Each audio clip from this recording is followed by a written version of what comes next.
Salut, comment ça va? Bonjour. Welcome to Fantasy Film Ball. My name is Matt and I am here in Saint Raphael, France. I am a 20-minute train journey away from Cannes. Not there today, but instead I just want to show you where I'm going to be staying because glamour. I'm out here with this ocean view. I've got an infinity pool here. This place is amazing. There's a mountain range right behind. I'm losing my mind here. This is crazy. Unfortunately, because of Cannes, I'm not gonna be here much. I am gonna be out of the house from 6:15 a.m. till like 9 p.m. Great to be somewhere so beautiful, and too bad I'm gonna be watching movies. Every single morning, I'm going to be making this walk from my place back there to the train station up ahead. It's a beautiful walk, which I will be making at 6:15 a.m. every single day so that I can catch my 9 a.m. movies. I'm only 20 minutes away from Cannes, but the train runs so infrequently that unless I catch the 6:15 train, I will miss my first movie because the next train runs at 8:30. So unfortunately, it's gonna be a lot of early mornings. Also, my apologies right off the bat. I cannot bring recording equipment into Cannes. My microphone quality is going to be iPhone quality, and the camera quality will also be iPhone quality. This is unfortunately just how it is. I can already tell you this walk is going to be exhausting by the end of each day, but man, you can't beat that view. Also, Cannes is so much about the fashion. There's a dress code in place, especially for night screenings. You need a full tuxedo. In the daytime, you are not required to wear a tuxedo or full evening wear. However, it is requested that you dress formally and properly. So I brought a whole wardrobe with me. Fit check, suit, Zara, shirt, Express, tie, Banana Republic, pants, Zara, shoes, Stacey Adams, and those are the only shoes I brought because I didn't want to have oversized luggage. I'm ready for Cannes. I will catch you tomorrow. Bon matin. I'm here, first day in Cannes. Very early morning. It's raining outside, and now I have to kill 2 hours before my screening of Furiosa. I said I wasn't gonna see Furiosa in Cannes, but that didn't account for the fact that it could be my first movie, my only movie in the Grand Théâtre Lumière, and that there was nothing else playing in this time slot. Just behind me right here, this is the Palais de Festival. This is where the majority of Cannes events take place. This massive building is an art center that hosts I think there's over 10 different theaters in there, like big theaters. So the majority of the festival all takes place inside this one building. Now, one thing about Cannes is they do not at all want people filming, want people taking photos. And so for that reason, anytime you see me filming this, it's going to be from the outside. Furiosa! We've come too far.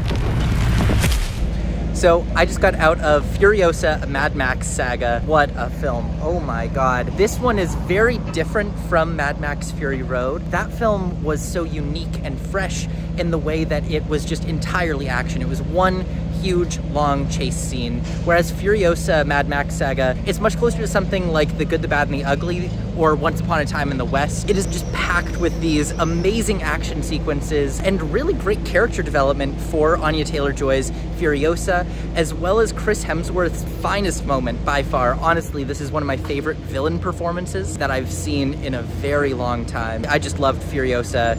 Every single thing about it was magnificent. This one stands apart by not trying to be Fury Road. It's completely its own thing, and that's what makes it very special. So right now I am trying to catch a bus to head over to the IMAX theater, which is where I'm going to be seeing all of this afternoon's movies. I am glad that I was able to catch a film in the Grand Theatre Lumiere. I don't know if I'll get another chance to do that while I'm here, but to be honest, I wish I could have seen Furiosa on an IMAX screen, as I'm about to do for all the other movies here.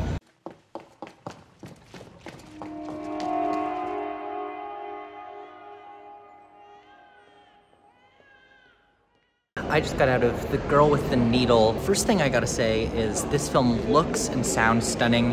It has one of the most haunting musical scores I've heard in quite a while. The way that everyone was talking about the music in the Zone of Interest is exactly how I feel about this. The music just creates this incredibly foreboding atmosphere throughout the film, especially in some of the more intense scenes. It starts thumping and thumping and thumping and growing, and the sound design that goes along with that is exceptional. On a formal level, this is fantastic. However, this is one of those films that takes forever to get where it's going. It kind of feels like the film wants to avoid being about what it actually is about in the end. And also just in terms of thematically how it represents a lot of the ideas, I wasn't exactly sure what the filmmaker was hoping to be saying through the film, because in all honesty, I think it kind of gave a little bit of the wrong message. I thought this one was very well done, but I have some pretty mixed feelings overall, but still very much worth a watch for the score, for the cinematography. Alors, l'histoire du film, c'est l'histoire de mon personnage, David, qui est un homme très séduisant, très convoité. I just got out of the second act, which was the opening night movie. It was a lot of fun. It tells the story of a group of actors who are playing characters in a movie that is written, directed by artificial intelligence. It's not a big movie. It's 80 minutes long, it breezes by, it feels like a one-act play. Everyone has a couple of scenes where they yell at each other, make some very humorous jokes, and then it ends. Quentin Dupieux is very interested in coming up with big ideas, but he's not so interested in actually exploring them too deeply. He really likes kind of the surface level. And, you know, for what it is, it's fun, it's charming, it's cute, and a lot of really fun interplay between, you know, when are they acting, when are they being real. Ultimately, I like this one quite a lot, even if it does feel minor. It's just a fun, charming movie.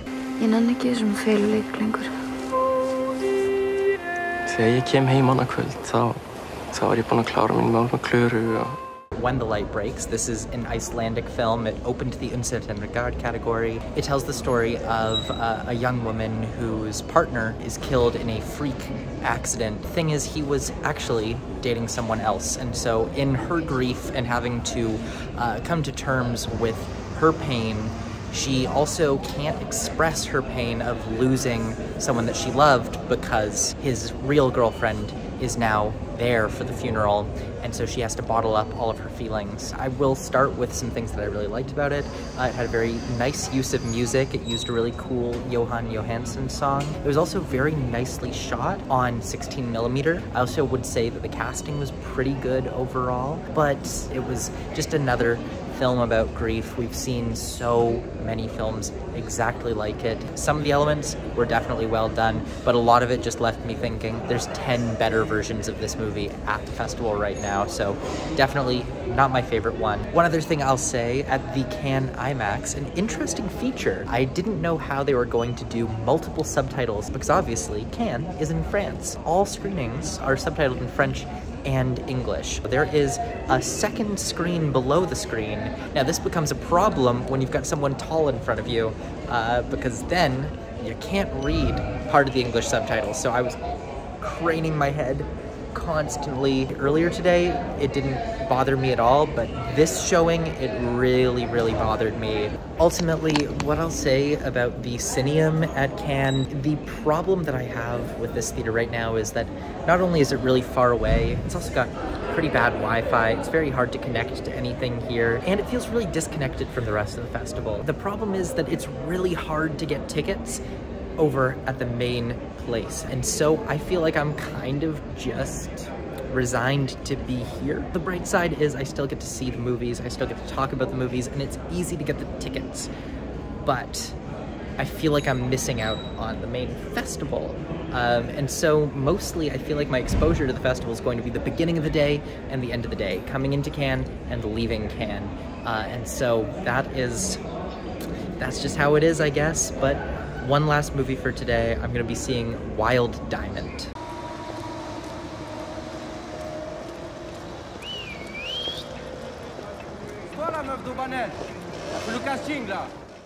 I'm done Wild Diamond, done my day.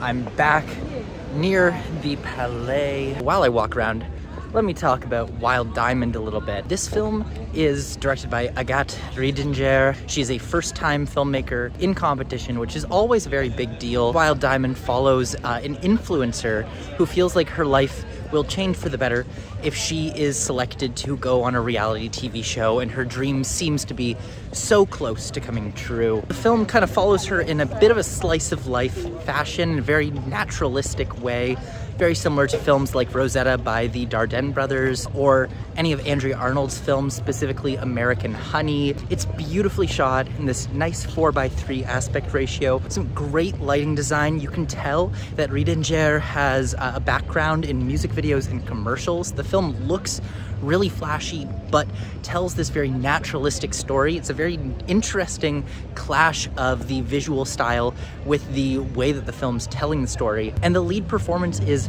really, really strong. Overall, I just found so much to like in this film. It's not doing anything new, but it's doing everything that it does incredibly well. And it's very sympathetic to the characters in a way that I feel like it would be very easy not to be. This main character is not a very pleasant person, and yet she's afforded so much empathy. She's never given pity as much as we're just allowed to see the circumstances that led to her being the way that she is, that led to her life playing out the way that it has. It's a really well done film. I know it's getting mixed reviews, but give it a chance for sure. Honestly, I wouldn't actually count this one out for a prize. It's naturalistic and humanist in a way that I think could strike a chord with the jury.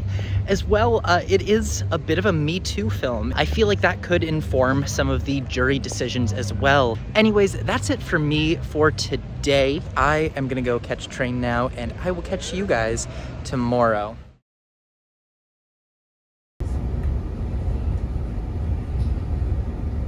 Cuckoo, hello, good morning. Today is my second day at the Cannes Film Festival, and today I'm doing a half day here, but I still get to see Bird, I still get to see Twilight of the Warriors, and of course, I still get to see the film that everyone's talking about, everyone wants to hear about, Megalopolis. So it is currently 6:30 a.m. My first screening is at 9 a.m. and I'm just wandering around Cannes. I'm about to do the most French thing I've ever done. I just purchased a full baguette. Good bread. So that is the IMAX theater right there. And then we got the mountain ranges and everything. Oh, the little houses on the sides of the hills. Look at that. I want to live here. Y'all, I'm regretting this baguette. It's too much bread. My tummy hurts. I'm going in for Bird right now, and check out this hallway. Crazy lights. So Andrea Arnold's Bird. This is a coming-of-age film, which feels like a really fitting project, seeing as one of her biggest influences is Kes, the classic Ken Loach film, which I highly recommend checking out. And like Kes, this film also follows the relationship between a child and a bird. Kind of, I guess. I was wrong before. On the channel I had said this is about a talking bird, but no, it's actually just a guy whose name is Bird that befriends this young child. And she has a father who's a little bit disconnected with her, a very young father played by Barry Keoghan. It was really touching, genuinely throughout. The way it talked about childhood neglect, role models, seeking role models, becoming a role model, what it is to be someone to look up to, and what it means to have someone to look up to. There was a lot here that was really, really touching, and the film was exciting in how it was directed. It's not much new for Andrea Arnold. You know, she is still in her mode of doing this sort of realist filmmaking, but here what really surprised me is that she's taking in some ideas and some filmmaking style that is really influenced by Gen Z. The film is about a young character, a 12-year-old girl named Bailey, and so the film is using some TikTok aesthetics. There's vertical video throughout the film. There's all these little moments of style that feel like they are very indebted to Gen Z. And there's also a lot of magical realism throughout the film, which is quite interesting and abstract, and I don't really know exactly what to think about it. Definitely left me a bit confused, especially with the Franz Rogowski character. There's a moment late in the film that I won't spoil that I'm still just trying to figure out what it actually means. Also, the film is way funnier than I expected it to be. Specifically, everything related to a toad that sweats hallucinogenic drugs. Weird stuff. I really enjoyed Bird. This is definitely one I'd recommend. Sweet and it's tender. This is a lovely, lovely film. When does an empire die? Does it collapse in one terrible moment? I just saw Megalopolis, and I'm actually walking back right now because I was chatting with someone and we had to go on a walk to debrief, to decompress. What the fuck? I'm at a loss. I just don't know what to say. It feels like what would happen if you gave Neil Breen $100 million and said, make a movie, just make something. It is so self-important.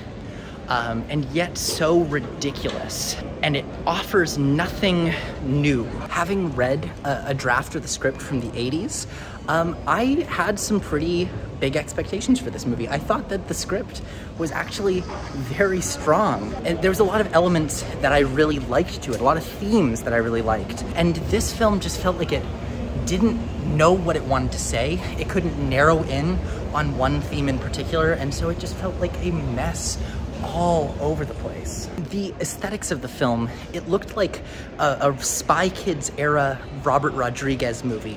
I'll give it some props for taking some big swings, but it didn't look good. It's a disaster. There are so many things it does that just do not work, but it's never boring for 1 second. It is so funny, so ridiculous, unintentionally so. But there are moments like Grace Vanderwaal descending on a moon over a stage with a ukulele and then proceeding to sing a song about how important it is to protect your virginity. There's some absolutely wild things. It's just ridiculous from start to finish, and it's enjoyable, but it's not good. Everyone is on a different page. It feels like there is no direction for the actors. It is genuinely, it feels like it was directed by someone with no taste whatsoever, which is wild because it's coming from one of cinema's legends. Temper your expectations, or raise them if what you want to see is something absolutely ridiculous and crazy and fun, but not good. If you're a fan of So Bad It's Good, this might be the movie for you. Anyways, I'm about to go into my last movie of the day, Twilight of the Warriors, Walled In, and I can't wait.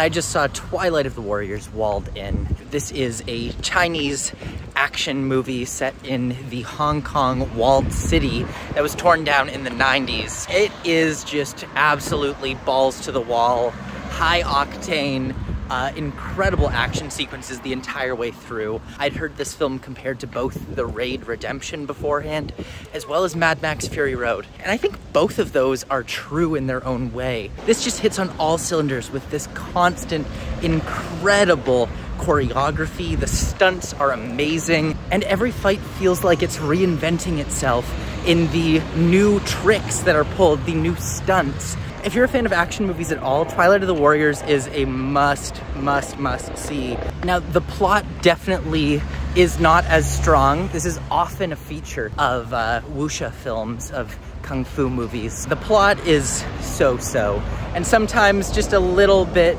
hard to follow the character relations to one another. It's not the strong point of this film, but that's not what you're watching for in the first place. And this delivers what you want out of it. Now, I figure as I walk, I might as well just decompress a little bit more about Megalopolis. God damn, what a train wreck that was. I had very high hopes for it. I didn't expect it to just feel like it was a film made by someone who had never made a movie before. Not even never made a movie, had never seen a movie before. It feels like outsider art with a $100 million budget. It's not outsider art. Francis Ford Coppola is anything but an outsider, even down to the choice of font used throughout. It's meant to look like Roman lettering etched into the side of marble, but it looks terrible. Like you could create this text effect in like Microsoft Word. There is one really interesting thing that the film did, which I'm curious to see how they translate when the film actually gets released. And that is that there is a scene about midway through the movie where an audience member gets up with a microphone and asks the main character a question. And this is honestly probably Coppola's coolest idea in the film, but it's not something that you can really transfer in any audience. You know, you need to have someone who knows the lines. They're very specific lines. The context of the scene is that it's a press conference, and Adam Driver's character, the screen gets smaller, and so it's almost like he's at the same level as the person that he's talking to in the audience. Yeah, you can't replicate that. I don't understand the thought behind it, even if it is a really cool, very interesting idea. None of this would bother me much if the film didn't take itself so seriously. Coppola truly thinks he has made a capital G great film, an important film, something that is going to actually make a difference in the world. When you hear him talk about Megalopolis, he says that he thinks this is going to be a film that people turn on every year at New Year's and contemplate how they can solve the world's problems, and if this society that we're living in is truly the best option that is available to us. It just feels like he thinks he's made something so much more than it is. The same way that Tommy Wiseau or Neil Breen do not understand that the appeal people get out of their films is that they're bad. The other thing, oh my God, how do you spend $120 million on a movie that looks this cheap? Every single production design element looks like plastic. Anytime they're on a green screen, it looks like they're in a completely separate world from the background. This movie looks terrible. The lighting is so garbage. How do you spend this much money on a project that looks like this? And I think the answer is that we heard rumors that every single day Coppola would come on set and he'd throw out the plan and he'd go sit in his trailer and he'd get high and then come back on set and say, this is the new plan. When you have a team of very skilled technicians, no matter what, if you throw out the plan and say start from scratch, scrapping that, or doing something new, the results are that of a team that is constantly having to be on their toes, trying to redo massive sets, massive visual effects pieces, having to completely redo lighting setups on the fly to fit the new crazy ideas. And so what you get is this generational misfire. I'm sure I'm gonna have a lot more thoughts on Megalopolis in the next weeks, in the next months, especially as the film gets closer to a release. One thing I'll say is I genuinely don't think anyone's gonna buy this movie. I think Francis Ford Coppola and his company American Zoetrope are going to release the film on their own. No distributor in their right mind is going to take on this project that is so doomed to fail. Like, if a Cannes audience is giving it this reaction, there is no way that a general audience, a blockbuster audience, would be able to stomach it. Anyways, that is the end of my slightly shorter day 2. In the next video, I'm gonna be talking about so many more movies, including Kinds of Kindness, which I see tomorrow morning. So stay watching, stay tuned into the Cannes Parallel Challenge, and until next time, my name's Matt, and this has been Fantasy Film Ball.